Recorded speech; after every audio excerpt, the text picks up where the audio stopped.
প্রবাসী না, আমি বাংলাদেশ থেকে ব্যবসাটা স্টার্ট করেছি 2020-এর জুন মাসে। তো 4 বছর আমার কাজের বয়স। মালয়েশিয়াতে আসছি হলো 1 মাসের জন্য ঘুরতে কোম্পানির পক্ষ থেকে। তো আমার পজিশন হচ্ছে ডাবল ডায়মন্ড। এখন আমার 122টা দেশে প্রায় 53,000 মেম্বার আছে।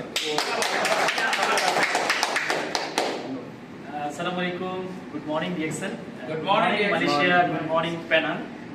এই মুহূর্তে আছি পেনাংয়ে, অথচ আমি বিজনেসটা স্টার্ট করেছি বাংলাদেশে। আমার স্টার্টিং আজকের সময় হয়েছে 7 বছর। এই 7 বছরে এই মুহূর্তে আমার 70,000 কনজিউমার, 120 কাউন্টডাউন হিসাবে কিন্তু পজিশন বেড়ে করছি। আশা করি ইনশাল্লাহ আগামীতে যখন আসবো কাউন্ট অ্যাম্বাসাডর হিসেবে।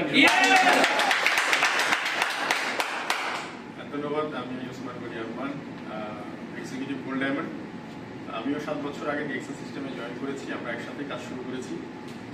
তো এই 7 বছরে প্রায় 135টা কান্ট্রিতে প্রায় 1 লাখ প্লাস কাস্টমার নিয়ে কাজ করছি। নিয়ে তো সবসময় কথা হয়। আজকে আপনাদের সাথে আসলে দেখা করতে পেরে খুবই ভালো লাগছে এবং আমাদেরকে অনার দেওয়ার জন্য আমি আমাদের লিডারকে ধন্যবাদ জানাই এবং স্পেশালি আমাদের সাথে একজন বাংলাদেশি ওকে সকলকে ধন্যবাদ জানাই। Good morning DXL. Good morning.